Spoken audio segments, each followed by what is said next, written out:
satu virus itu bisa ditelanjangi begitu, kira-kira dia susunan proteinnya seperti apa. Nah, kemudian kalau susunan ini ternyata berbeda dengan aslinya atau dengan induknya, dengan orang tuanya, maka ini kita sudah bisa sebut ini varian. Nah, varian ini memang dalam perkembangan COVID ya, sejak ditemukan 2019 di Wuhan itu, ini sudah meledak kemana-mana, ya, bahkan diperkirakan sudah ada ribuan perkiraan varian ya dari COVID asalnya ini, tapi tidak tentu semua varian itu akan berbahaya. Dan ini sudah menyebar kemana-mana, bahkan varian itu bisa terbentuk spesifik di satu lokasi tertentu, geografi tertentu, misalkan terbentuk, bisa saja varian baru itu terbentuk karena virus itu ada di Indonesia, ada di Afrika, ada di Eropa, ada di macam-macam negara tertentu. Dan itu bisa menimbulkan satu varian yang mulai baru. Nah, mungkin sedikit bingung, lalu apa bedanya dengan mutasi dengan varian tadi? Nah, jadi kalau singkat kata, sebetulnya tadi sekali lagi bahwa virus ini selalu berubah. Setiap saat dia berubah, bereplikasi. Dia mengcopy dirinya sendiri, dan setiap proses mengcopy ada saja yang mungkin tidak sama. Kalau ini saya buat analogi itu kita sering ya, kalau kita outbound atau pelatihan atau di dalam retreat itu kan sering kita main game itu, yaitu pesan berantai itulah. Nah, persis seperti pesan berantai. Katakanlah kita dalam outbound itu seringkali ya ada 10 orang berjajar-jajar, dari yang ujung diberi kalimat ya, misalkan satu kalimat nggak terlalu panjang sih, terus dia disuruh menyampaikan ke sebelahnya suruh menyampaikan ke sebelahnya. Itu kalimat yang disampaikan di awal tuh A, sampai di orang ke-10 bisa jadi Z kalimat itu, gitu ya. Atau seringkali kita juga dalam permainan itu gerakan ya, ada gerakan berantai yang harus disampaikan, pemain yang pertama melakukan gerakan tertentu, lalu diteruskan, disuruh menirukan. Nah, di ujung pemain yang paling belakang, gerakan itu sudah sangat berubah. Mirip dengan itu adalah proses yang disebut dengan mutasi. Nah, jadi mutasi itu adalah perubahan di mana hasil perubahan itu tidak sama, ya, hasil fotokopinya itu tidak sama dengan induknya. Nah, kemudian virus yang baru yang tidak sama dengan induknya inilah disebut dengan varian, ya. Jadi kita sudah mengenal apa itu mutasi, itu varian. Jadi mutasi adalah varian itu adalah outcome-nya atau hasil dari mutasi itu adalah varian. Nah, kemudian sedikit menarik, sebetulnya mengapa sekali lagi timbul pertanyaan, mengapa kok virus bisa mutasi? Sebetulnya virus itu kalau secara teori tidak mudah sekali ya pengenalan mutasi. Kenapa? Karena virus itu sebetulnya adalah, kalau secara technically, dia tidak bisa disebut makhluk hidup. Dulu ada satu perdebatan awal yang mengatakan bahwa virus itu benda mati.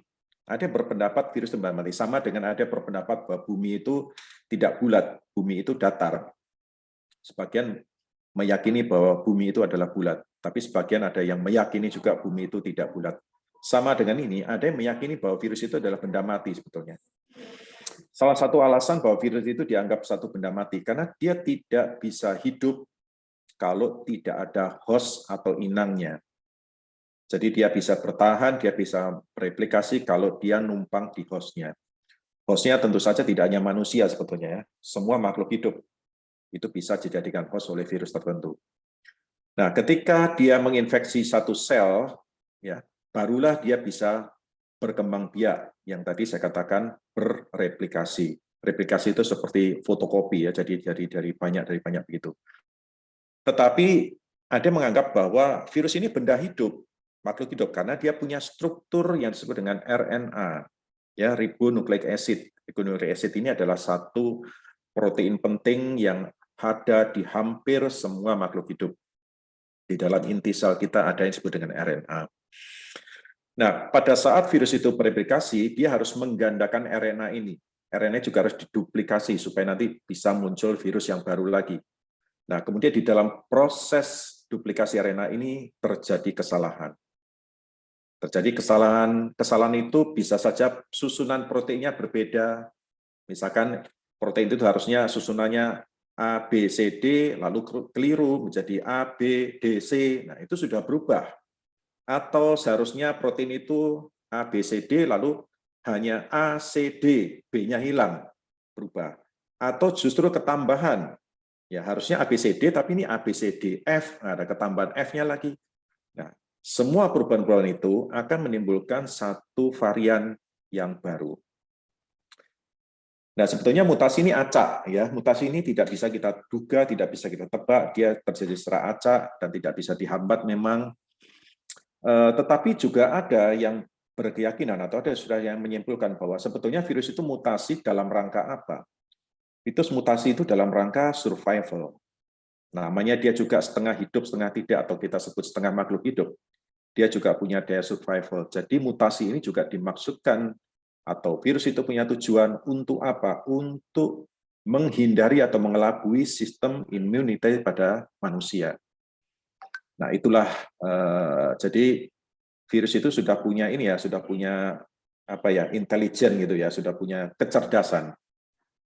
Virus juga punya kecerdasan. Dia cerdas, dia ingin bahwa dia tidak bisa dilenyapkan dari tubuh kita, makanya dia harus merubah dirinya, dia berevolusi, bermutasi, supaya tubuh kita terkelabuh, atau dia bisa sembunyi di balik sistem imun kita. Nah, kemudian kalau tadi logikanya virus itu bisa berubah, tentu memang tidak selalu bahwa perubahan virus itu lalu dia akan lebih ganas, lebih kuat. Bisa terjadi sebaliknya, beberapa virus itu musnah dengan sendirinya, karena waktu dia bermutasi, dia itu menjadi lemah, menjadi lebih lemah daripada virus aslinya. Dan ini juga banyak, oleh karena itu virus itu terkadang juga hilang-hilang dengan sendirinya, kemudian bisa dia emerging, nah seperti itulah. Jadi jangan selalu dianggap untuk supaya kita juga tidak takut gitu ya, wah ini takut setiap mutasi kok kelihatannya begini. Nah, ternyata tidak. Mutasi itu juga bisa membuat bahwa virus itu menjadi lebih lemah daripada asalnya.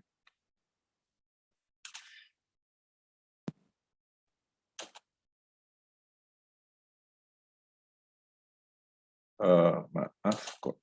Oh iya. Nah, jadi ini contohnya satu virus yang sedang mereplikasi, dia harus menggandakan RNA-nya. Nah, di dalam RNA-nya waktu mengfotokopi ini dia berubah RNA-nya. Kalau dia berubah RNA-nya, maka virus yang baru ini menjadi virus yang berbeda. Kalau perbedaan itu sedemikian signifikannya, maka itu sudah tidak disebut varian lagi, itu disebut dengan strain. Strain itu kayak apa ya, seperti hampir menjadi spesies baru begitu ya, tapi belum menjadi spesies baru, itu baru strain. Strain itu sangat-sangat berbeda dengan asalnya. Nah, jadi mengulang lagi supaya tidak bingung, mutasi itu adalah perubahannya gitu ya, prosesnya ketika virus itu mengcopy, menggandakan diri sendiri, kemudian varian itu adalah hasilnya virus yang berbeda dengan asalnya, dan strain itu kalau perbedaannya sangat-sangat besar, itu juga bisa kita sebut dengan strain.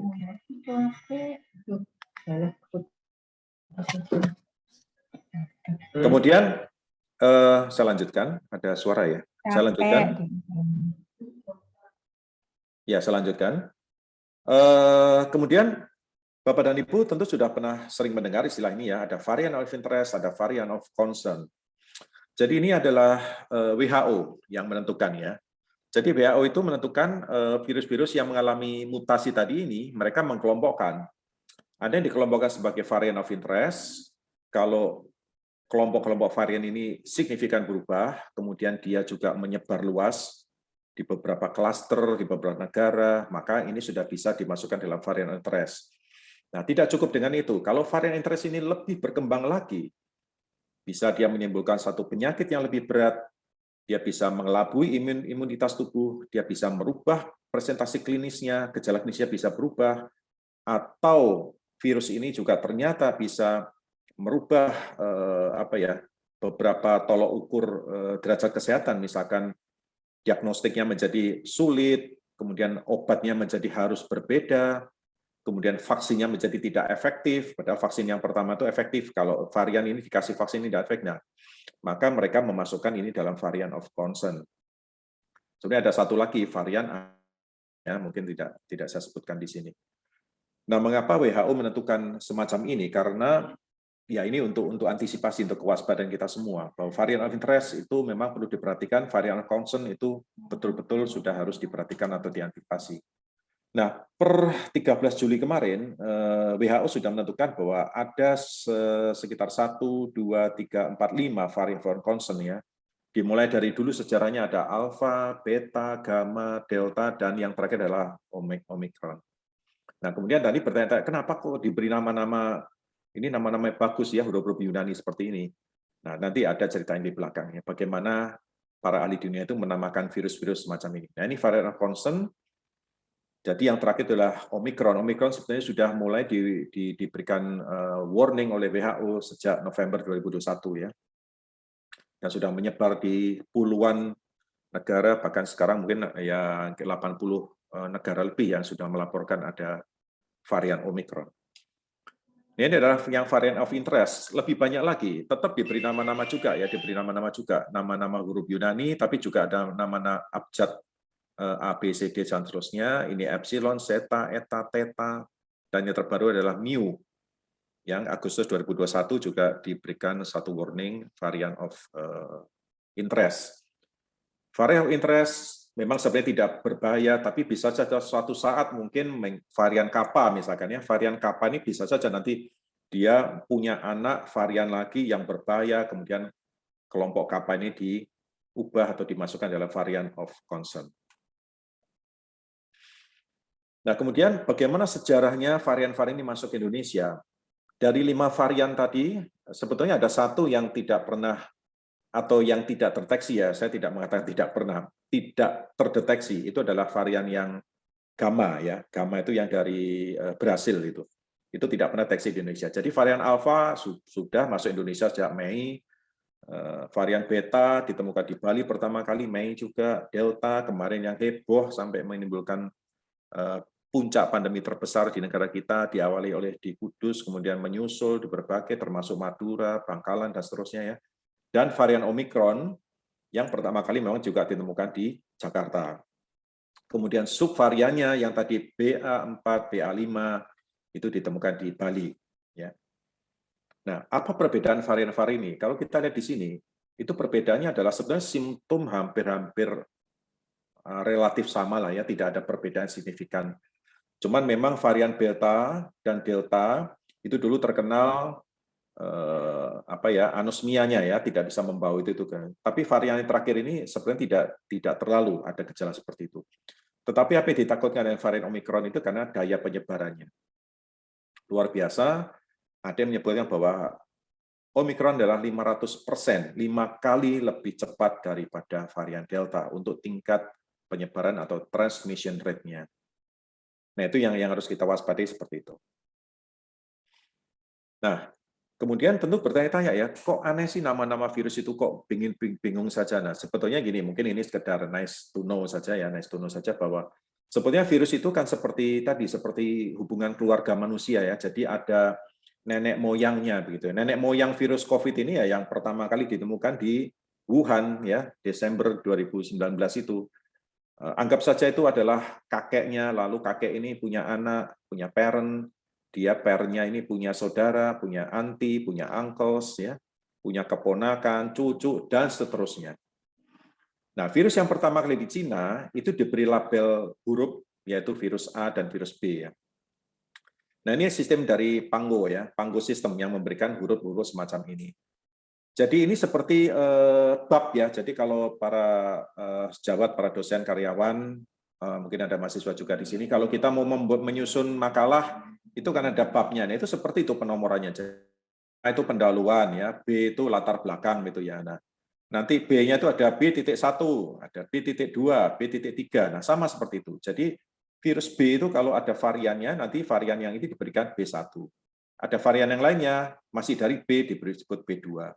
Kalau B1 ini ada anaknya lagi disebut B1.1. Dan seterusnya seperti kalau kita membuat judul atau subjudul dari makalah begitu. Nah, lalu varian-varian ini sebetulnya awalnya itu diberi nama dengan masing-masing negaranya. Ya, lalu timbullah kontroversi sebetulnya ya. Jangan diberi nama negaranya dong, itu menimbulkan status stigma gitu ya. Menimbulkan status stigma bahwa ya seperti yang dulu pernah satu presiden Amerika sebelumnya sekarang ini pernah menyebut bahwa COVID ini adalah Chinese virus ya. virus Cina, lalu sampai menimbulkan gelombang kemarahan ya orang-orang di sana, lalu orang-orang Asia itu menjadi korban ya, menjadi bullying dan seterusnya. Nah, itu supaya tidak seperti itu maka dihilangkan. Dulu memang B117 beta itu disebut dengan varian UK, varian Inggris, lalu disebut dengan varian Afrika dan seterusnya. Nah, ini dihilangkan.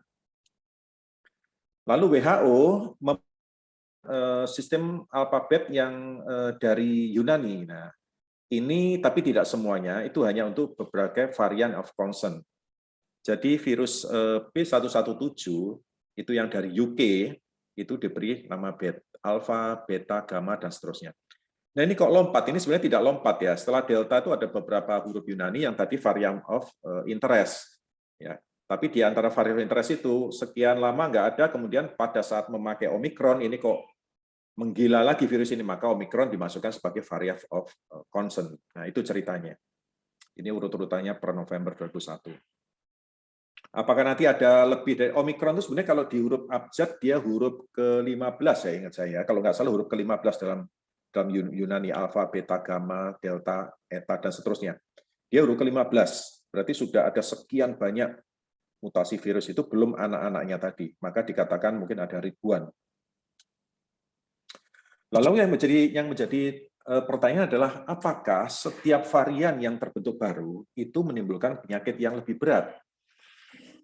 Tadi sudah saya jelaskan di awal tidak, ya, tidak selalu seperti itu. Varian-varian yang diberi label oleh WHO itu sebetulnya severity equal atau tidak jauh beda dengan varian-varian sebelumnya, di mana sama juga sih, kalau ini kena pada manusia, kena pada orang, mungkin orangnya juga bisa sakit, nanti muncul harus opname, macam-macam dan seterusnya. Nah, cuman WHO itu memberi tekanan bahwa walaupun ini tidak lebih berbahaya dari sebelumnya, tetapi ada nanti namanya time lag. Time lag itu apa? Karena virus ini menularnya sangat cepat, gitu. Itu yang berbeda dengan, jadi varian-varian baru itu cenderung menular lebih cepat daripada varian lama. Yang ujung-ujungnya, kalau time lag ini nanti sudah terlampaui, maka numpuk lagi, terjadilah gelombang serangan lagi, di mana gelombang serangan lagi kita masih, kalau mungkin para sejawat yang tidak berkecimpung di dalam dunia medis ya, tapi kalau saya di medis, saya masih belum bisa menghapus ingatan apa yang terjadi di tahun 2020 ketika Delta itu menyerang ya. Saya melihat dengan mata kepala sendiri bagaimana orang itu bergelimpangan di UGD, ya, di UGD itu bergelimpangan sudah, ya, sampai sudah ada yang sudah tidak bisa napas, tidak bisa apa, lalu tidak dapat tempat, dan itu terjadi di hanya di negara kita, itu terjadi di negara dimanapun pada saat itu gelombang Delta. Nah, lalu pertanyaan berikutnya juga mungkin banyak orang yang bertanya, gimana orang sudah divaksin, kok bisa kena begitu ya? Nah, semoga statement ini tidak mengecilkan arti vaksinasi, di mana memang vaksin COVID itu masih menjadi hal yang efektif dalam hal pencegahan atau memutus rantai penularan COVID ini. At least, kalaupun dia tidak bisa mencegah, kalaupun orang sudah sudah vaksin kena lagi, paling tidak kita bisa memprevent bahwa orang ini bisa terkena penyakit yang kritis, serius, dan bahkan kematian. Dan itu sudah terbukti di semua negara, tidak hanya di negara kita saja. Nah, kemudian problemnya ya itu tadi, virus ini nyebarnya jauh lebih cepat daripada orang-orang yang divaksinasi. Jadi ada orang yang baru vaksinasi sekali, ternyata dia sudah kena lagi. Ada yang 2 kali belum sempat booster, juga kena lagi. Bahkan ada yang sudah booster pun masih kena, ya memang itu adalah ciri-ciri dari varian-varian yang terbaru. Jadi tetap dicatat di sini bahwa vaksinasi masih punya peran penting. Ya, dia bisa memproteksi dari berbagai macam infeksi. Kalau infeksinya ringan dengan vaksinasi, infeksinya mungkin menjadi tidak bergejala begitu. Kalau infeksinya dia sedang, kalau orang sudah vaksin, dia akan menjadi ringan. Dan infeksi yang sangat berat, kalau orang sudah vaksin, harapan kita dia tidak fatal, tidak sampai menimbulkan satu kematian, ya, dan seterusnya. Jadi tetap ya vaksin itu masih efektif. Nah, kemudian pertanyaan berikutnya, apakah varian-varian yang baru ini, yang baru-baru ini, contoh kita bertanya pada Omikron, ya BA4 ini apa masih manjur vaksin-vaksin yang sekarang? Padahal vaksin-vaksin ini kan dibuat pada saat generasi pertama ya, virus-virus original ya, dari beta, alfa, beta itu. Nah, memang harus diakui efektivitas vaksin itu berkurang untuk menghadapi varian-varian yang terbaru ini. Tapi tidak sepenuhnya hilang gitu ya efeknya ya. Jadi tetap ada efektivitasnya, tetapi memang turun. Itu dialami oleh semua jenis vaksin. Mau vaksin merek apapun, mau vaksin dari derivat apapun, itu turun. Cuma beberapa vaksin memang sudah melakukan penelitian satu intens, contoh yang vaksin dari Pfizer ini ya, dia sudah meneliti sendiri bahwa antibodi yang terbentuk dari vaksin setelah booster ketiga itu sama dengan kadarnya vaksin ketika kita kena dosis 2 tapi oleh virus yang lama begitu ya. Tapi kalau kita terinfeksi virus yang lama, yang Delta dan sebelumnya, itu 2 kali vaksin itu sebenarnya levelnya katakanlah saya beri level 10 gitu ya, antibodi kita terbentuk dengan 10. Tetapi kalau yang untuk yang varian baru, kalau kita hanya vaksin 2 kali, mungkin antibodi kita tidak mencapai level 10. Antibodi hanya mencapai level 6 mungkin gitulah katakanlah. Tetapi kalau dilakukan booster ketiga, maka efeknya akan sama dengan 2 kali vaksin dalam rangka menghadapi virus-virus varian yang awal-awal gitu ya. Bisa dimengerti ya, ini logika saja gitu. Jadi tetap sekali lagi, maka vaksin tetap menjadi punya peran penting. Oke, kita sekarang bicara Omikron. Omikron sendiri sebagai varian of concern itu sudah ditentukan oleh WHO November 2021 ya, jadi sudah 2021.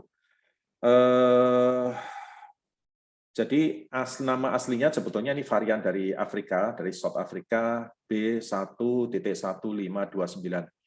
Kalau seperti ini, Bapak dan Ibu sudah bisa memahami ya, bahwa ini varian dari virus B. Virus B ini adalah virus yang pertama kali asli dari Wuhan, dari anaknya yang diberi nomor 1, kemudian anak nomor 1 ini punya anak nomor 1 lagi, anak nomor 1 ini punya anak 529, bayangkan.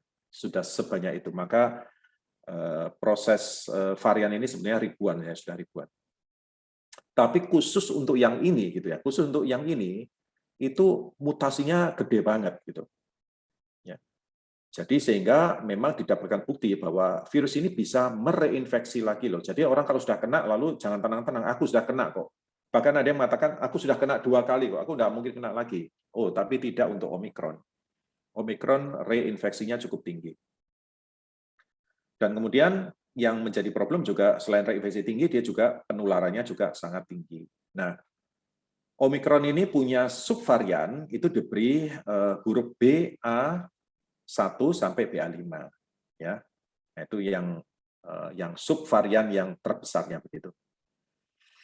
Nah, lalu apa beda dari masing-masing varian of concern ini? Tadi di depan mungkin sudah, ini mungkin sedikit mengulangi. Jadi kalau kita lihat mulai dari varian alfa, beta, gamma, delta, omikron.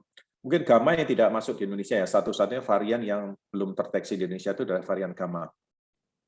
Oke, dari semua varian ini mungkin Bapak dan Ibu sudah bisa melihat sendiri bagaimana transmissibilitasnya ini cukup tinggi pada omikron. Kemudian yang menonjol omikron juga reinfeksinya, tadi dikatakan reinfeksinya itu tinggi. Jadi kalau Bapak dan Ibu sudah pernah kena 2 kali kok ya, beta dulu kena, gelombang pertama kena, delta kemarin kena, jangan berpikir nggak bisa kena yang omikron, apalagi yang mungkin yang BA4 dan BA5 ini tadi. Ya. Dan memang harus diakui, dunia kedokteran mengakui bahwa efektivitas vaksin ini berkurang ya dibanding dengan yang pertama. Jadi yang pertama paling efektif itu ya varian alfa, karena memang ini adalah varian yang pertama kali dijadikan riset base untuk membuat vaksin.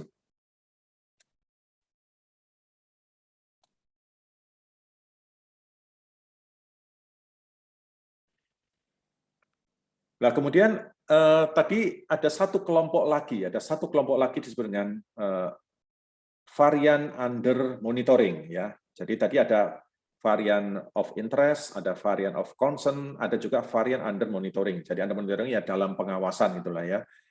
Bahasanya gampang seperti itu. Nah, Omicron itu punya banyak banget subvarian-varian selain tadi BA4, BA5 yang ini, dia ternyata juga masih punya subvarian lain yang sangat banyak dan yang mungkin Bapak dan Ibu sudah dengar dalam beberapa bulan terakhir itu adalah yang paling bawah ini.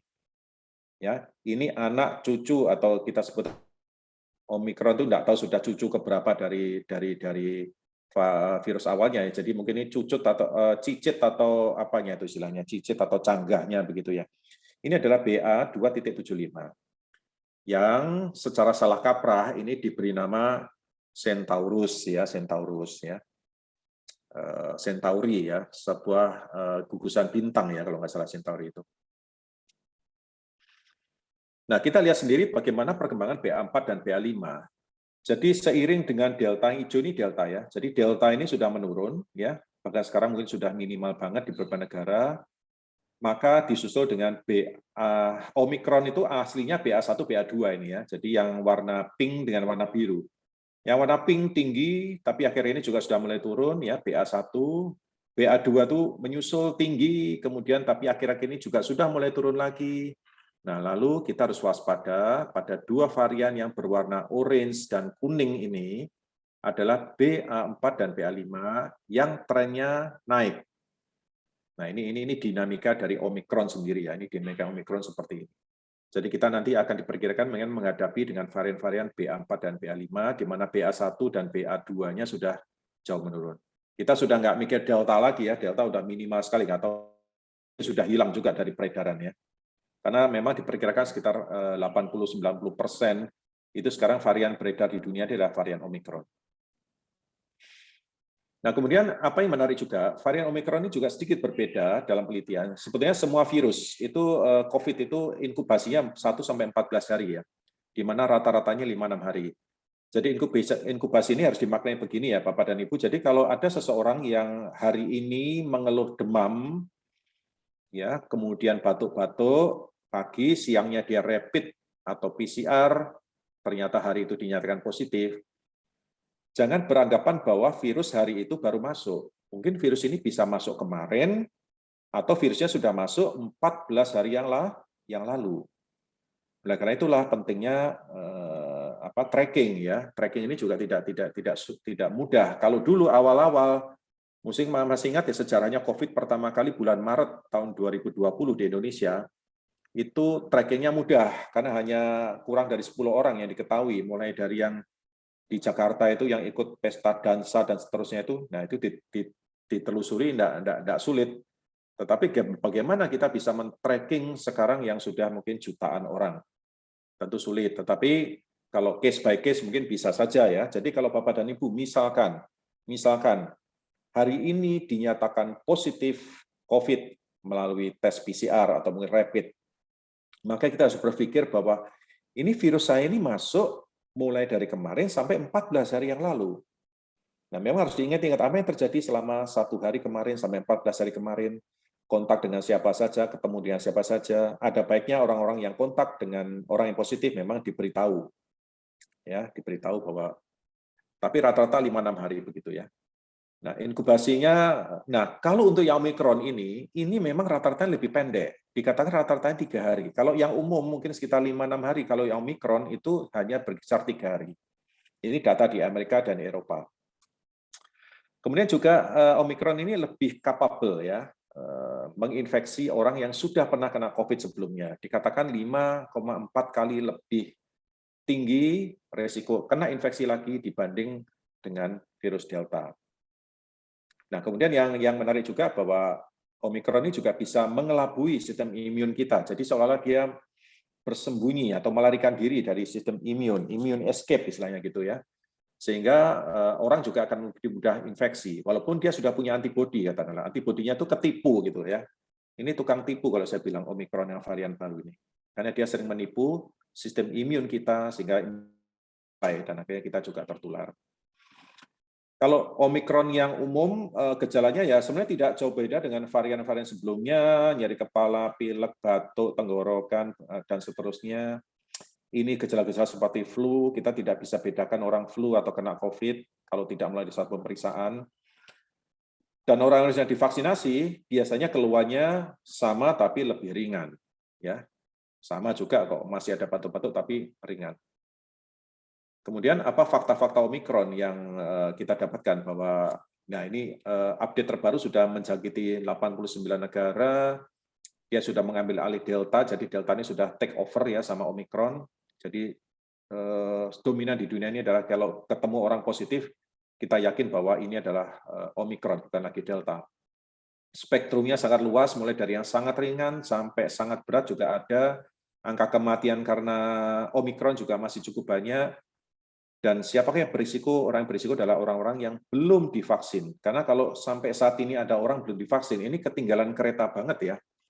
Ini ketinggalan kereta banget. Walaupun teori herd immunity itu juga masih harus kita pikirkan ya. Herd immunity menyatakan kalau ada 1 orang belum divaksin, tapi 10 orang di sekelilingnya sudah divaksin, itu dia sebetulnya dapat proteksi secara tidak langsung. Tetapi untuk Omikron, no way, gitu saya katakan ya, no way. Karena Omikron pun bisa mengelabui orang-orang dan juga bahkan yang divaksin pun bisa tertular. Sehingga kalau saya tidak divaksin, tapi saya dikelilingi oleh 10 orang yang sudah divaksin, sementara 10 orang yang sudah divaksin itu juga nggak punya benteng terhadap Omikron, apa jadinya? Sama juga kan, artinya orang satu yang tidak vaksin ini juga akan berisiko tertular Omikron, entah langsung atau entah melalui orang yang sudah divaksin begitu. Nah, kemudian kita lihat apa fakta-fakta tentang varian yang subvarian BA4 dan BA5 ini. Jadi ini varian ini memang unik ya, karena dia punya mutasi banyak, mutasinya di LR456. Ini adalah satu gen yang menyebabkan dia lebih kontagius, lebih mudah menular begitu. Lebih mudah sebenarnya menginfeksi paru-paru, sebetulnya ya tidak jauh beda dengan Alpha Delta sebetulnya. Nah, dia secara efisien bisa mereplikasi sehingga ini bisa cepat berkembang. Ya, tetapi ingat pada studi hewan ini memang bisa menimbulkan satu problem yang serius. Tetapi pada manusia belum ada satu studi yang membuktikan bahwa virus BA4 BA5 ya. Nah, ini pendapat ini terus berkembang pesat. Ada yang kontra, ada yang pro, ada yang kontra. Ada yang mengatakan salah BA4 BA5 itu seganas Delta sebetulnya. Ya. Ada yang mengatakan enggak, B44 itu enggak ganas, dia cepat aja nular gitu ya. Tapi ada yang berpendapat bahwa ini sebenarnya tidak jauh ganas dengan Delta sebetulnya. Cuman mengapa saat ini terlihat ringan begitu ya? Karena memang sebagian besar manusia di dunia ini, mungkin saya nggak tahu persentasenya berapa, di negara berbeda-beda, sudah menjalani vaksinasi, bahkan sebagian besar juga sudah booster. Kalaupun tidak booster vaksinasi, dia pernah kena sakit, apapun juga kalau pernah kena sakit, tentu antibodinya masih ada perlawanan lah ya tubuhnya dari sisa-sisa antibodi sebelumnya. Nah, ini yang membuat bahwa BA4 dan BA5 itu tidak kelihatan berat. Andai kan BA dan 4 BA5 ini muncul sebelum Delta, maka para ahli memperkirakan ini fatalnya nggak jauh kalah dengan Delta. Ya. Untungnya begitu, dia itu muncul di belakangan. Setelah orang kena Delta, sekian juta orang di dunia, puluhan juta orang di dunia kena Delta, baru virus ini muncul. Jadi itu yang membuat ya make sense ya, semua make sense. Dan virus ini juga tadi imun escape, dia bisa mengelabui imunitas kita. Dan juga yang sebetulnya lebih kita waspadai adalah dia juga bisa mengelabui PCR test gitu ya. Nah, PCR test. Jadi ada beberapa PCR yang kalau reguler kita tidak lakukan yang metode mutasi itu lolos ya. Jadi saat ini memang PCR itu kalau kita deteksi negatif padahal orangnya sangat-sangat curiga, maka biasanya kalau di rumah sakit kami melakukan namanya PCR cek yang mutasi gitu ya. Nah, PCR mutasi itu bisa mendeteksi S gennya ini. Kalau S gennya ini nggak ada ya berarti ini varian, berarti Omikron begitu. Oke, ini sama juga mungkin data-data yang dari Kemenkes sama ya. Nah, memang dikatakan tidak ada indikasi bahwa dia menimbulkan penyakit yang lebih parah daripada varian Omikron yang lainnya, atau varian-varian Delta yang lainnya. Tetapi ini dibantah oleh beberapa ahli dengan reasoning tadi, iya, soalnya ini muncul sekarang. Andaikan BA4 dan BA5 ini muncul sebelum Delta, mungkin efeknya akan sama dengan Delta, atau mungkin lebih berat daripada Delta. Itu yang beberapa reasoning seperti itu. Sejarah lagi, BA4 BA5 ini deteksi di Indonesia 6 Juni ya 2022, 4 kasus di Bali, 1 orang itu warga negara Indonesia, yang 3 orang ini WNA, habis ikut meeting internasional, meeting Global Platform Disaster Risk Disease ini. Ini meetingnya ilmu kesehatan, tapi kena juga ya 3 orang ini. Nah, kemudian per 6 Juli atau tadi di depan tadi sudah ada sekian ribu itu kasus. dibalekno kaya duit iki. Ya paling nanti itu kan Senin loh. Ini ke Prapen apa ke? Bukan Prapen sini lho. Pak, BCA Prapen. Ya. Tak telepon Wito ae. Mungkin moderator bisa mute ya. Bisa di-mute yang ya, oke. Nah, kemudian apa gejala-gejala varian Omikron atau yang B4, B45 ini? Sebetulnya sekali lagi tidak ada satu perbedaan tegas ya. Cuman memang ini satu data menarik, ini sudah dikumpulkan secara kuantitatif, jadi ada persentasenya. Memang varian Omikron yang akhir-akhir ini itu 89% orangnya batuk, ya. Kemudian mudah capek-capek, ya. Lalu pileknya ada, demam 38%. Jadi waspada, beda dengan yang dulu-dulu. Kalau yang Omikron ini demamnya enggak banyak juga loh. Ada yang enggak banyak yang enggak demam. Keluhan mual muntah sekian, sesak napas sekian. Nah, ini sesak napasnya juga tidak seberat yang Delta memang ya. Diare dan seterusnya. Anosmia hanya kecil sekali, hanya kurang dari sekitar 8% orang yang terkena Omikron ini yang tidak bisa membau gitu. Jadi terbanyak kalau kita lihat 3 berarti apa? Batuk, badan letih, drop, kemudian pilek sama demam lah ya kalau kita masukkan. 4 gejala utama itu. Kemudian, nah kita lihat tadi sempat saya sebutkan tadi, ada subvarian yang akhir-akhir ini juga digadang-gadang, ini bahkan bahaya, nanti ini bakal menjadi penggantinya BA4, B5, itu adalah BA275. Sebetulnya diberi nama Centaurus, sebenarnya ini bukan nama resmi. Sebenarnya nama Centaurus ini hanya ada orang yang iseng-iseng ya, namanya Xavier Ostale. Ini dia YouTuber atau Twitter ya, dia nge-tweet ya ngomong bahwa varian ini tak beri nama Centaurus. Ya. Beberapa orang mendengar, wah nama ini bagus banget ya Centaurus itu ya, lalu menjadi viral dan kemudian terkenal bahwa virus ini diberi nama Centaurus. Sebetulnya ini bukan nama resmi. Ya, jadi pertama kali ditemukan di India. Lalu kalau literasi ya, Centaurus itu apa? Centaurus itu sebetulnya adalah satu makhluk ya, satu makhluk yang ngeri gitu ya. Dia seperti monster gitu ya Centaurus itu. Tapi kenyataannya sampai detik ini BA275 ini juga tidak separah atau yang semenakutkan namanya seperti itu Centaurus ya. Tetapi memang ini digadang-gadang nanti akan menjadi varian yang dominan untuk ke depan, bahkan mungkin ini menggantikan yang BA4, BA5. Kita belum selesai BA4, BA5, udah kedatangan lagi BA275 ini tadi. Nah, kemudian juga beberapa waktu lalu kita mendengar Delta Cron, ada lagi namanya apa lagi Delta Cron ini? Delta Cron ini hibrid ya. Kata-kata hibrid ini ada rekombinan, ada 2 virus diberi kode XD. Ini sebetulnya gabungan antara virus Delta dan virus Omikron. Ya, Omikronnya yang mana? BA1, bukan BA4, BA5, tapi BA1. Delta dan ini kalau menginfeksi pada 1 orang, terjadi double infection begitu ya, 2 virus. Lalu ini maka orang tersebut kena virus Delta Cron seperti itu. Ya. Nah, kemudian kita akan masuk ke bicara tentang vaksin ya, vaksin. Nah, timbul keraguan-keraguan pertanyaan besar bahwa apakah masih bisa vaksin sekarang ini memproteksi kita terhadap varian-varian yang terbaru gitu ya. Jadi berulang-ulang tadi saya katakan bahwa vaksin masih menjadi faktor penting ya, faktor pencegah penting. Efikasi booster juga memang berkurang ya, memang berkurang. Tetapi minimal orang kalau sudah booster itu bisa menurunkan angka-angka kesakitan, angka-angka hospitalisasi, dan bahkan menurunkan angka kematian. Jadi kebutuhan booster memang tetap penting. Kita tidak hanya bicara vaksin 1, 2, Bapak dan Ibu yang belum booster silakan tetap booster. Nah, kita diuntungkan karena di Indonesia sendiri angka pencapaian vaksin 1, vaksin 2 itu juga cukup banyak. Di samping itu juga sudah banyak yang kena gitu ya. Jadi natural immunity dengan kombinasi vaksin ini sebenarnya adalah kombinasi terbaik ya untuk menjaga supaya imun kita tetap baik.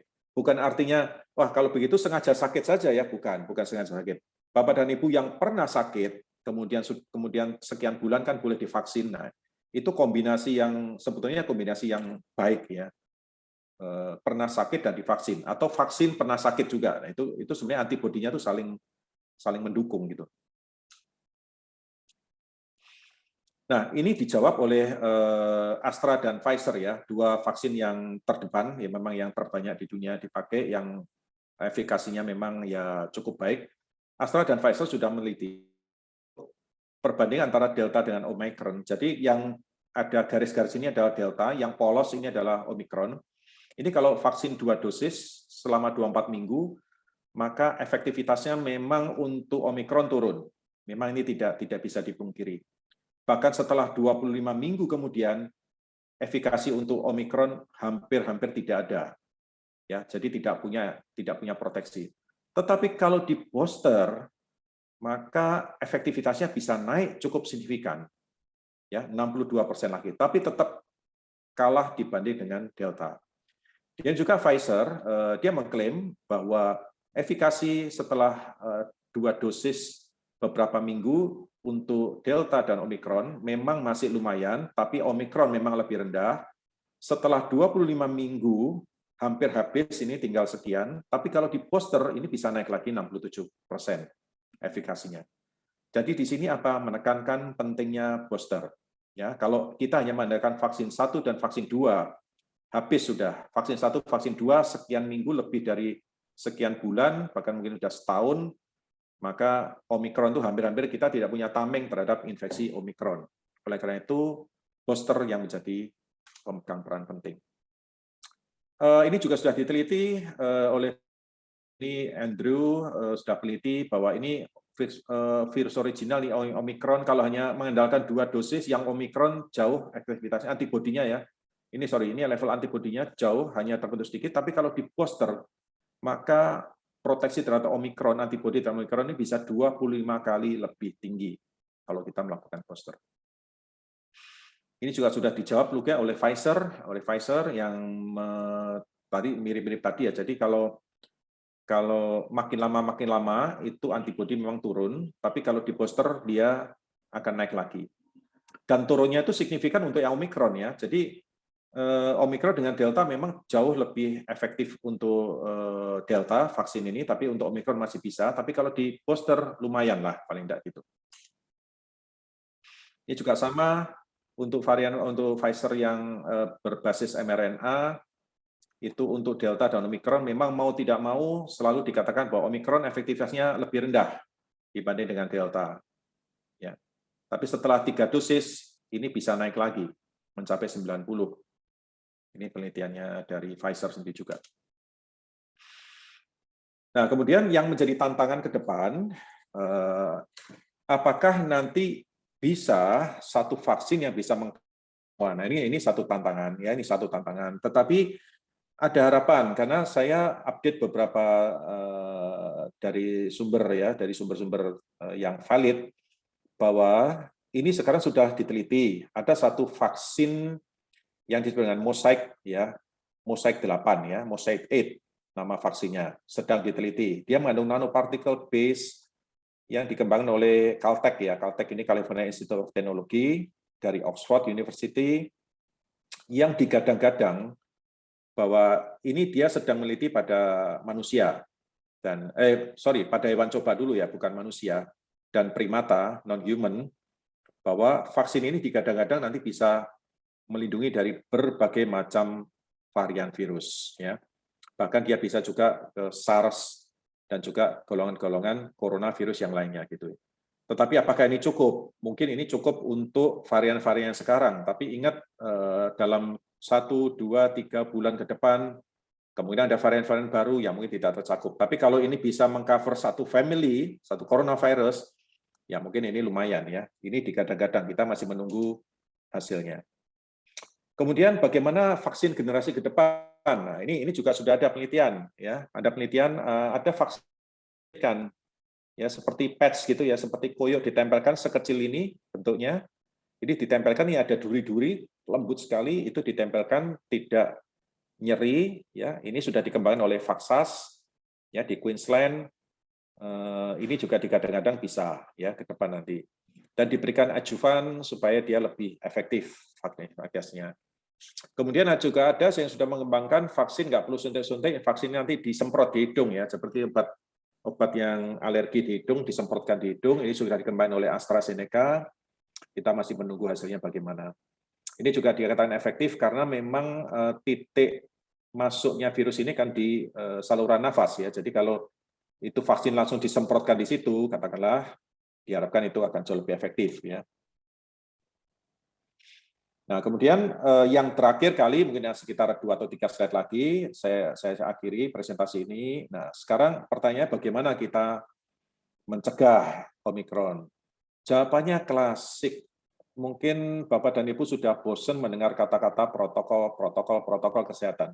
Dan memang inilah, tidak ada perlakuan khusus untuk varian-varian baru kecuali tetap dengan 3M atau sekarang 4M atau 5M lah begitu ya. Cuman saya menyoroti 4 ya. Saya menyoroti 4 ya. Jadi perilaku hidup sehat, ya aktivitas fisik olahraga, dan jangan lupakan komorbiditasnya.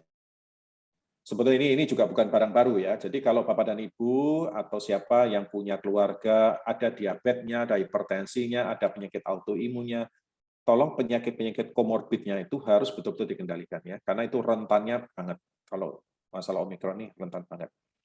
Dan ini plus, tidak cukup dengan ini, plus ayo yang belum vaksin segera vaksin, yang sudah vaksin 2 kali segeralah untuk booster.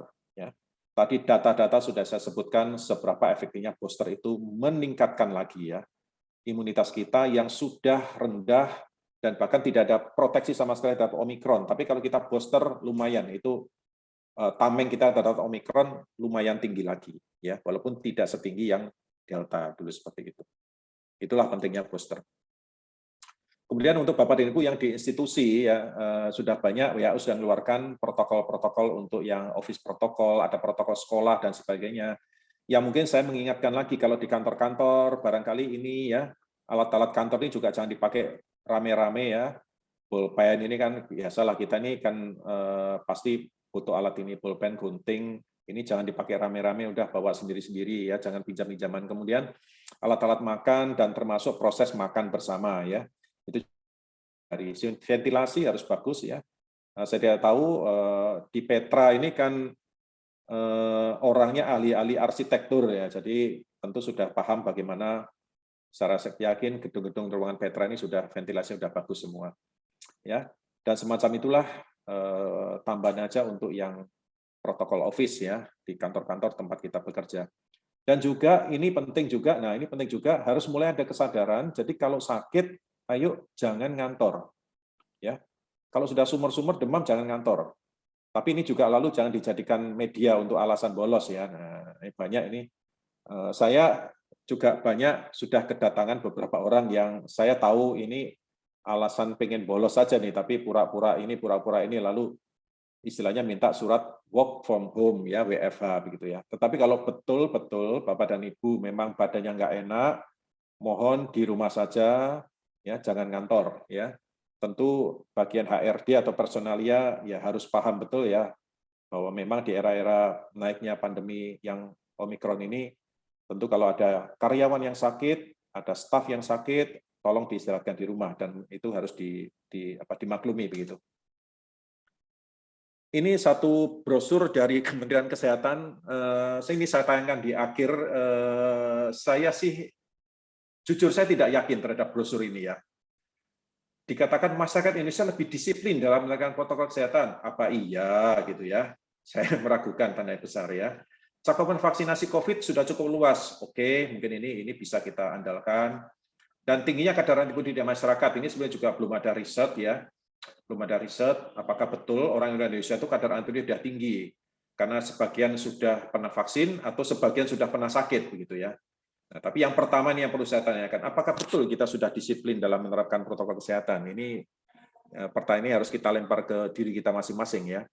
Gimana kalau saya lihat akhir-akhir ini dengan menurunnya kasus Delta, Omikron, lalu orang memang sudah mulai agak kendor ya. Protokol kesehatan sudah mulai agak kendor. Ya, demikian mungkin yang bisa saya sampaikan. Cukup panjang, semoga tidak menjenuhkan, tapi paling tidak ini bisa membuka wawasan, menambah informasi, dan juga harapan saya mungkin ada yang kemarin informasi salah, nah moga-moga ini bisa meluruskan lagi informasi-informasi yang benar. Ya, terima kasih. Saya kira sampai di sini presentasinya, dan saya kembalikan ke moderator atau ke ya pembawa acara. Silakan. Terima kasih Dr. Gatot. Cukup lengkap Dok untuk presentasinya, bahkan mungkin banyak pengetahuan baru bagi kita semua. Dan ini saya langsung saja untuk membuka diskusi atau pertanyaan, bisa langsung atau bisa chatting. Dan untuk saat ini dari klinik menyediakan 5 door prize bagi peserta, tapi sudah ada 3 yang otomatis dapat, seperti itu. Jadi tinggal 2 yang dapat door prize ini. Jadi silakan siapa yang mau bertanya langsung kepada Dr. Gatot. Yang pertama Dok adalah pertanyaan dari peserta, dari Pak Jayeng. Ini saya bacakan ya Dok. Ya, silakan. Mohon izin bertanya Dok, saya sudah 2 kali terpapar COVID dan yang terakhir adalah terpapar Omikron. Yang saya tanyakan adalah sebelumnya saya tidak punya penyakit diabetes dan tidak punya riwayat tersebut. Setelah terpapar Omikron dan setelah itu saya terkena diabetes. Apakah demikian Dokter? Mohon pencerahannya. Ya, oke, terima kasih. Ini menarik sekali ya Pak Yuda ya. Pak Yuda menarik sekali.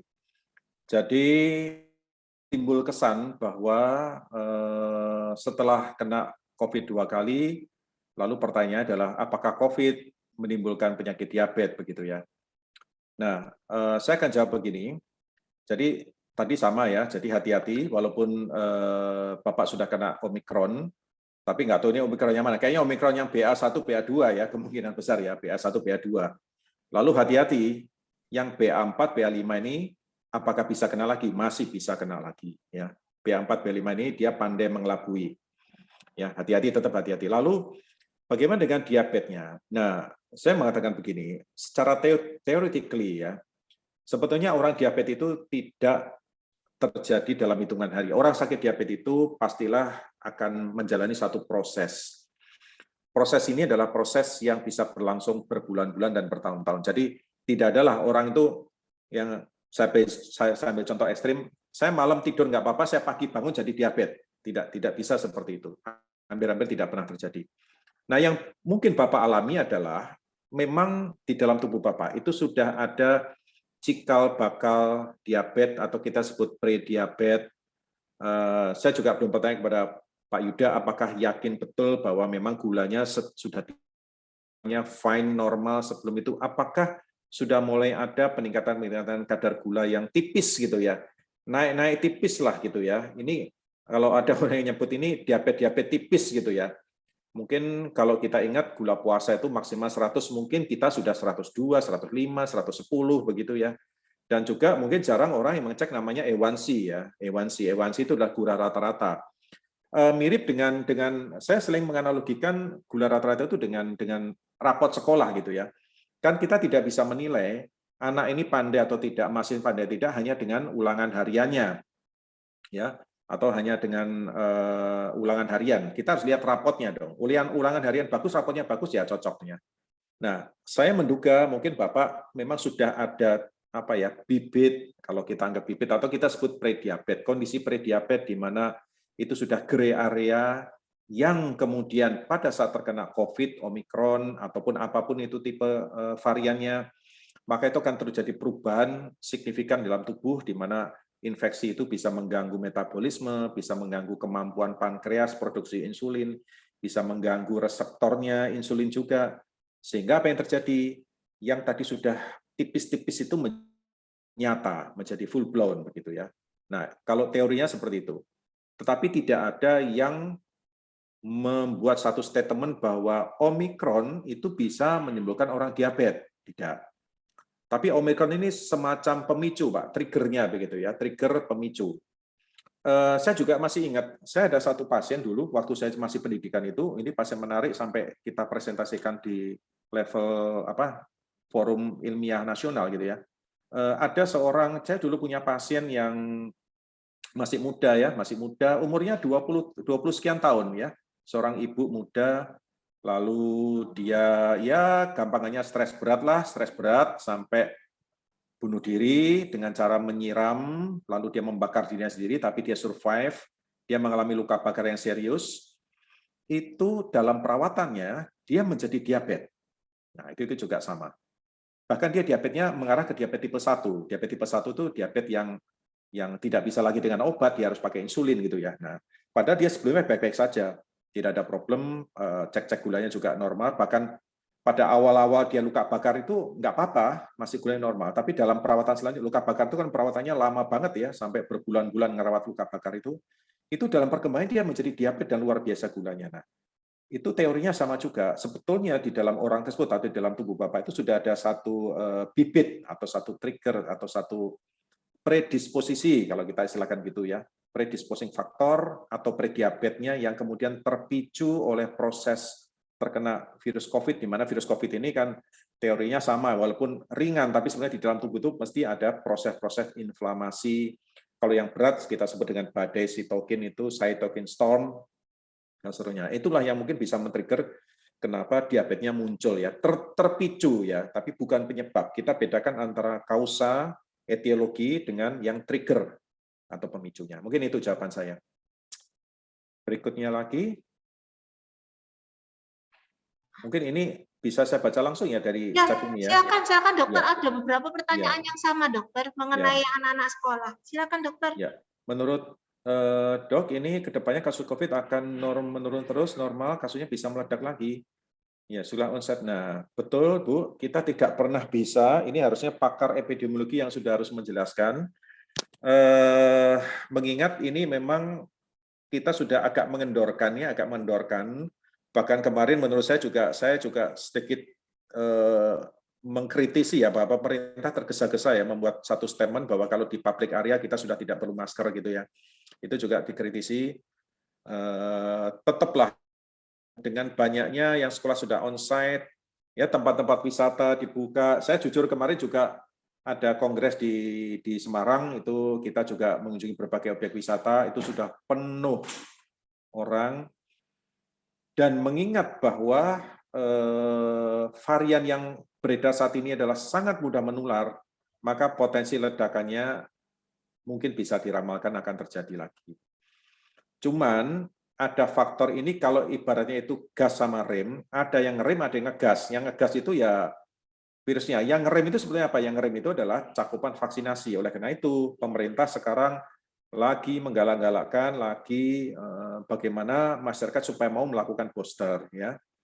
Nah itu memang tidak bisa diramal ini. Mungkin yang lebih ini pertanyaan ini harus ke ahli epidemiologi ya, yang bisa menjawab ramalan-ramalan semacam ini. Tetapi selalu kita khawatir bahwa pasti ada ledakan lagi, kemungkinan bisa iya. Lalu ini juga menjawab pertanyaan apakah bagaimana nanti kegiatan akademis ya. Nah ini juga sulit ya, karena ini policy. Cobalah Bapak dan Ibu yang di institusi pendidikan ini mungkin bisa mengupdate. Saya belum tahu, kemarin kan ada satu panduan ya dari satu surat edaran atau satu petunjuk teknis lah mungkin ya semacam itu yang dikeluarkan oleh kerjasama antara Menteri Pendidikan dan satu lagi apa ya kemarin ya. Ya, itu silakan mungkin diupdate ya. Saya belum update lagi. Nah, itu mungkin di situ sudah ada aturan-aturan atau mungkin produk-produk peraturan dari pemerintah, mungkin dari level surat edaran wali kota, surat edaran dari gubernur, yang kayaknya nanti mungkin seperti ini mungkin akan ada lagi gitu ya. Nanti pasti ada lagi lah. Nanti surat edaran wali kota Surabaya, ya ada surat edaran dari Dirjen Dikti, surat edaran dari gubernur yang memberikan petunjuk bahwa bagaimana kegiatan perkuliahan, apakah nanti harus offline lagi, apakah nanti 50% ya. Nah, mungkin itu akan nanti dipikirkan oleh para pejabat-pejabat, Pak. Kalau saya nggak nutut mikir seperti itu ya, nggak nutut. Itu nanti pasti akan dipertimbangkan sendiri berdasarkan kriteria-kriteria dari masing-masing daerah. Mungkin kondisi di Surabaya beda dengan di Jakarta, Jakarta beda dengan Makassar, dengan macam-macam, itu beda-beda. Jadi mungkin cermati saja apakah sudah ada surat-surat edaran dari pejabat-pejabat yang berkompeten atau berwenang. Mungkin itu. Kemudian apalagi ya? Silakan pertanyaan yang lainnya apalagi ya? Sebentar. Mengapa booster? Ya, mengapa booster untuk anak 18 tahun sulit didapat, Dok? Nah, memang kalau di Indonesia peraturan booster itu memang masih menurut surat pedoman penanganan yang terakhir ya, yang dikeluarkan oleh Kemenkes, itu memang booster masih diperuntukkan untuk usia 18 tahun. Tetapi kalau di dunia, contoh di beberapa negara, Amerika sendiri itu booster juga sudah dilakukan pada usia kurang dari 18 tahun. Nah, kalau ini sih masalah peraturan, Ibu. Jadi sampai sekarang ini memang kalau di Indonesia rule-nya, aturannya memang booster itu hanya untuk yang 17 tahun ke atas, ya 17 tahun ke atas. Ini dimaksudkan Kang sebelum 17 ya? Iya betul, di bawah 18 kan. Memang belum direkomendasikan booster. Tetapi kalau di beberapa negara itu sudah ada booster. Bahkan yang 12 tahun pun di beberapa negara, saya lupa negara mana itu sudah ada yang memang berlaku booster. Cuman itu perbedaan dari masing-masing negara saja. Ya. Dok, ini banyak pertanyaan, Dok, untuk membedakan ini masih bertanya banyak, Dok. Membedakan ini kira-kira flu batuk biasa atau Omikron mana, Dok? Yang maksudnya yang mana yang harus gejala mana yang spesifik diwaspadai, Dok? Ini banyak pertanyaan. Iya, jadi batuknya Omikron itu memang lebih banyak kering ya, tapi 80% batuk ya. Jadi batuk-batuk keluhan utama. Tadi nomor 2 kan lemes ya, mudah capek, lemes, letih. Kemudian demam itu sebenarnya malah urutan keempat ya, campur pilek. Nah, apakah ini bisa dibedakan dengan orang flu biasa? Sulit, Bu. Jujur saya mengatakan sangat-sangat sulit. Kalau mau kita pakai patokan batuknya berlendir atau kering, nah flu biasa juga ada yang berlendir, ada yang kering. Sehingga sulit banget. Maka tidak ada cara lain. Ayo kita kembali lagi ketika bergejala, inisiatif untuk periksakan. Ya, mungkin rapid aja sudah cukup kok. Rapid ini sudah tingkat akurasinya sudah cukup tinggi.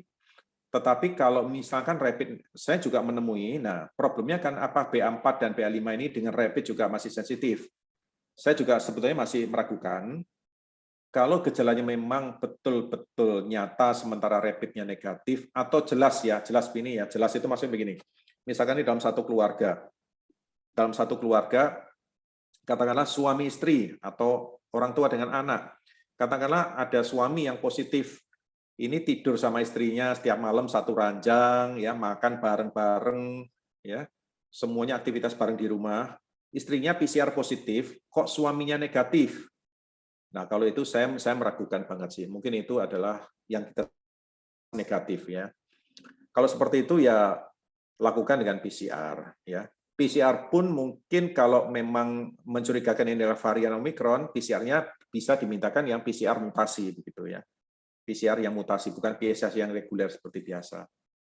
Jadi sulit Bu membedakan. Kalau dari klinis saya pribadi tidak berani memberikan satu petunjuk. Ini batuknya bukan COVID kok, ini batuk biasa, ini batuk COVID. Sangat-sangat sulit, sangat-sangat sumir batasnya. Mungkin itu jawaban saya. Yang bisa ya tes serologis, kita tetap anjurkan tes. Oke. Terima kasih, Dokter. Untuk pertanyaan berikut, Dokter, apakah efek setelah terpapar COVID seperti penurunan daya ingat bisa terjadi? Ya. Nah, kalau kita bicara itu berarti sudah sembuh ya, sudah sembuh, tapi kok jadi lupa-lupa gitu ya. Nah, memang ada satu kelompok yang kita sebut dengan long COVID syndrome atau sindroma pasca COVID ya. Itu gejalanya bervariasi. Cuman kalau kita mengatakan apakah ada hubungan langsung, kok saya sih belum pernah membaca ya, belum pernah membaca atas satu studi literatur yang mengatakan bahwa orang habis kena COVID efeknya seperti itu.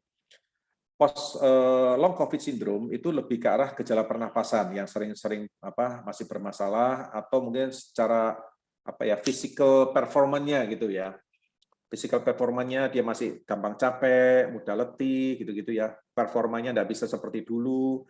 Parunya gampang-gampang dia sesek, kadang-kadang sesek lagi. Padahal kalau di foto udah normal dan gitu. Nah, itu long COVID syndrome lebih ke arah sana. Tapi kalau long COVID syndrome ke arah mudah lupa dan sebagainya, ya bisa saja, bisa saja. Cuman secara keilmuan itu kita kalau ingin membuktikan agak sulit ya, agak sulit juga. Tapi segala sesuatu bisa. Saya begini Bapak dan Ibu, semakin banyak kita tahu tentang COVID. Jadi awalnya kan COVID ini kita enggak banyak tahu ya, kita enggak banyak tahu, sekelumit hanya yang tahu. Tapi semakin kita banyak tahu, kita berpikir bahwa semakin banyak yang kita belum tahu juga.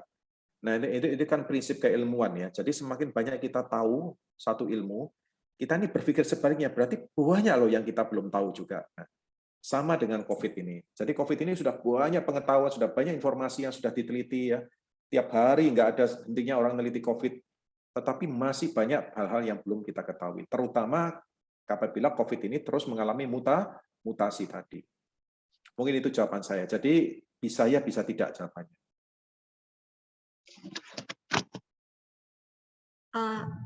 Pertanyaan berikutnya, Dokter.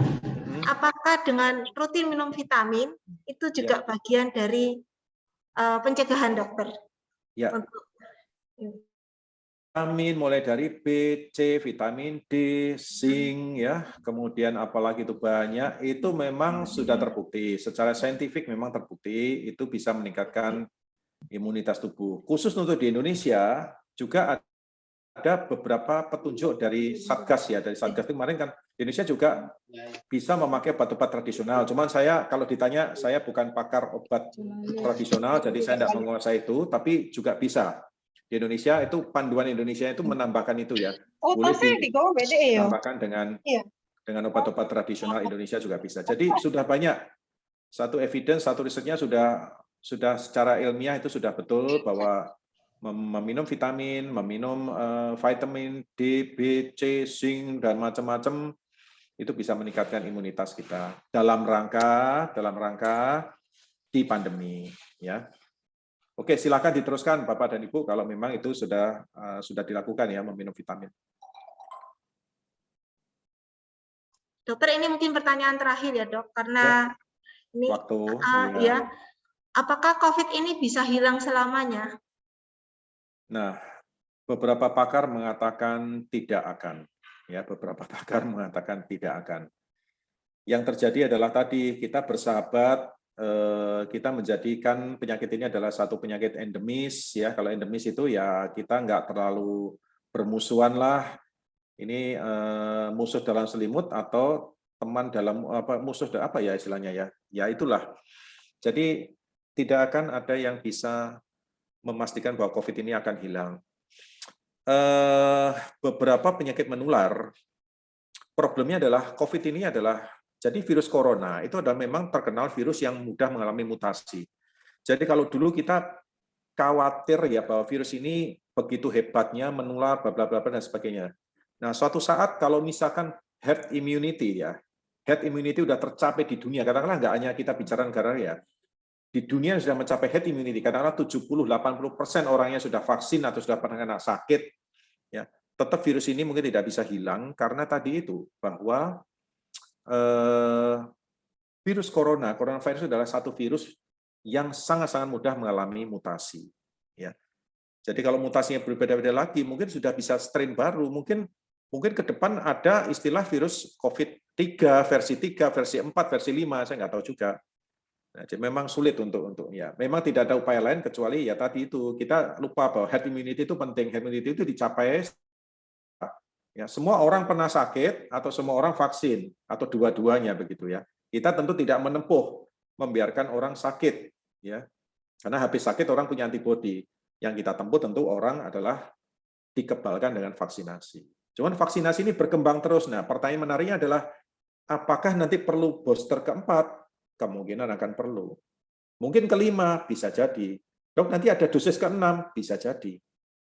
Ya, selama nanti efikasi vaksin terhadap virus itu tidak mencapai yang tinggi, tidak ada 100% memang ya, tetapi kalau efikasi virus itu efikasinya 60, 70, 90, 80, 90%, tetap mungkin nanti suatu saat antibodi kita toh akan turun, kita juga tetap perlu booster. Ya, ya mungkin begitu. Dokter, ini ada pertanyaan lagi, dokter. Satu lagi, Ya, dokter. ya silakan. Mengenai penciuman, dokter. Ya. Jadi setelah kena COVID, penciumannya tidak peka kembali, dok. Dan itu masih sampai sekarang katanya dokter ini tidak peka lagi. Bagaimana? Ya, itu mungkin yang kena yang kemarin ya, kena yang delta ya, betul, yang delta itu memang delta yang alpha beta itu kan penciumannya banget, itu kurangnya banget.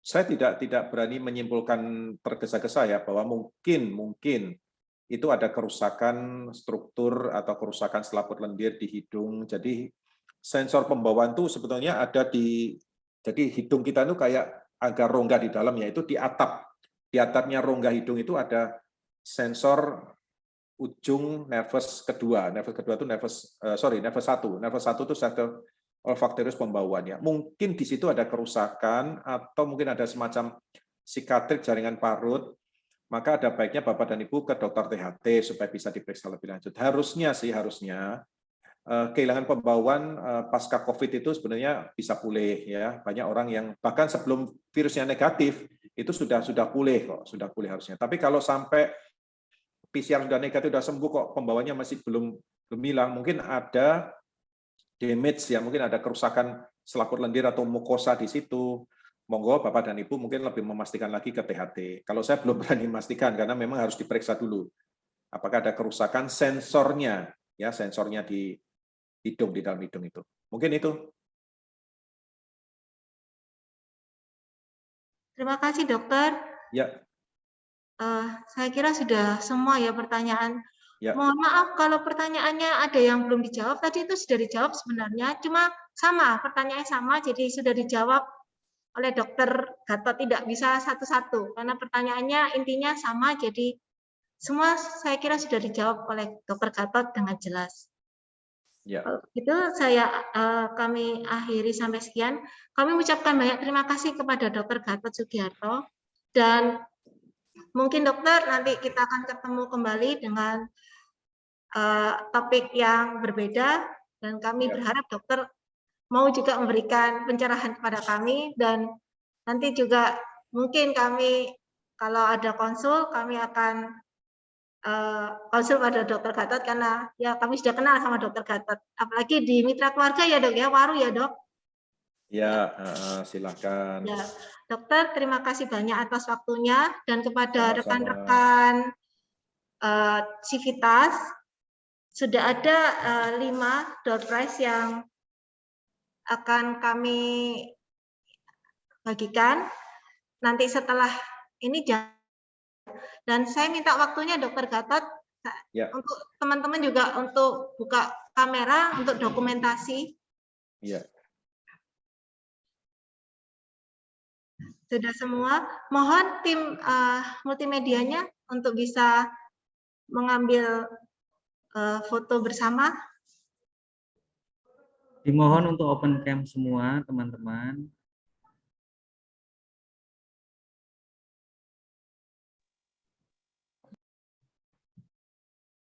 Satu, 2, 3.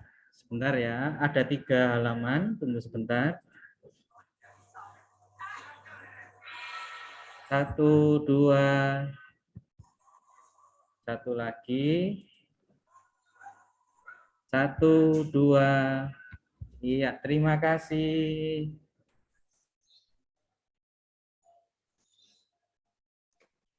Terima kasih juga untuk panitia semua. Kalau sudah, saya mohon izin ya untuk. Iya dokter, terima kasih banyak pada dokter Gatot. Sampai Terima ketemu kasih, kembali dokter. Ya. Memberkati. Ya, salam untuk semua Civitas ya. Iya. Bentar ya Pak, saya ada tidak. Kepada teman-teman, oh ya saya terima kasih banyak atas waktunya dan mohon maaf mungkin tidak bisa semua pertanyaan ya karena Dokter Gatot juga ada tugas dan ini saya akan umumkan yang mendapatkan door prize.